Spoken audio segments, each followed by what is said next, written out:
আমার কথা শোনো Why the hell are you? Kiara, এই সিচুয়েশনের জন্য আমার কাছে একটা রেডি সলিউশন আছে। দেখো, আমাদের মধ্যে যা কিছু হয়েছে সব ভুলে যাও। আমরা কি আবার নতুন করে সবকিছু শুরু করতে পারি না?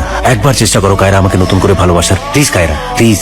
এটাকে ছুঁড়ে ফেলো, মানে এটাকে ছুঁড়ে ফেলো। এবার এটাকে সরি বলো, সরি বলো। এটাকে সরি। তুমি একটু আগে বললে না তোমার কাছে সব জিনিসের রেডি সলিউশন আছে, কোথায়? এই বোলটাকে সরি বললে জোড়া লাগলো না তো? আমার মনটাও এভাবে ভেঙে দিতে চাইছো, সেটা জোড়া লাগা খুব মুশকিল। Welcome to island. তার মানে এটা তোমারই প্ল্যান ছিল? তুমি তো ওনাকে একটা ফোন করে নিতে পারতে।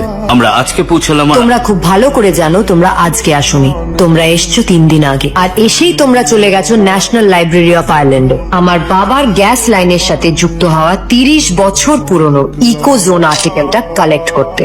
তারপর তোমরা সেগুলো সাবমিট করেছো আয়ারল্যান্ডের এক্সটার্নাল অ্যাফেয়ার্স মিনিস্ট্রিতে। আর ঠিক তার পরের দিন এখানকার লোকাল লোকেদের ভুল বুঝিয়ে তাদেরকে আমার বাবার এগেইনস্টে করে এই গ্যাস প্রজেক্টটা বন্ধ করতে চেয়েছিল।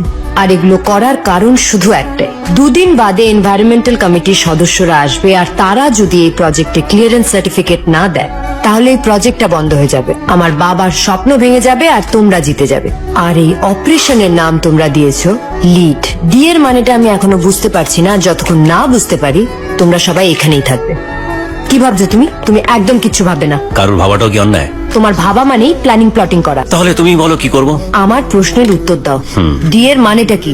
ডি এর মানেটা তোলা থাক, ঠিক সময় জানতে পারবে কায়রা। তোমার মাথা ফাঁকা থাকতে দেওয়া যাবে না। Just answer my questions. ইসরোর ফুল ফর্ম কি? কফি। হ্যাঁ, C for coffee cup. C এর মানেটা তো বুঝলাম, কিন্তু এবার ডি এর মানেটা কি সেটা বলো। ডি এর মানে তোমাকে তো বলেইছিলাম ঠিক সময় মতন জানিয়ে দেবো। আমিও তো তোমাকে বলেছিলাম যে তোমাকে প্ল্যানিং প্লটিং করতে দেওয়ার সময় দেওয়া যাবে না। So answer my questions. Sourav Ganguly. তুমি কি করে জানলে এটা আমার প্রথম প্রশ্ন? তুমি তো জানোই যে আমি তোমার মনের ফ্রিকোয়েন্সি বুঝতে পারি। শুধু তুমিই কেন, আমার 10 ফিট ডিস্টেন্সের মধ্যে যারাই থাকে না কেন তাদের মনের ফ্রিকোয়েন্সি আমি বুঝতে পারি। এবার বলো আমার দ্বিতীয় প্রশ্নের উত্তর কি? রবীন্দ্রনাথ ঠাকুর। এবার বলো। সত্যজিৎ রায়। এবার বলো। Jagadish Chandra Bose. How are you doing this? আমি বিশ্বাস করি না। Simple.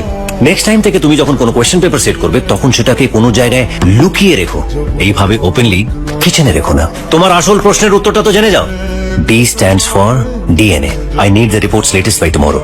Doctor, please try and understand. It's really urgent. Okay, I'll do the needful. Thank you very much. তুমি এখানে কি করছো? মনে আছে তোমাকে বলেছিলাম D stands for DNA, সেটারই প্রমাণ দেওয়ার জন্য তোমাকে নিতে এসেছি। আমি তোমাকে আর বিশ্বাস করি না আদিত্য। শেষবারের মতন বিশ্বাস করে দেখো কায়রা, না হলে সারা জীবনের জন্য আফসোস করতে হবে। Please Kiara. Joy, Yes, sir. call Kyra fast. Okay. এটা কোথায় নিয়ে এলে তুমি আমায়? Hello, Kyra.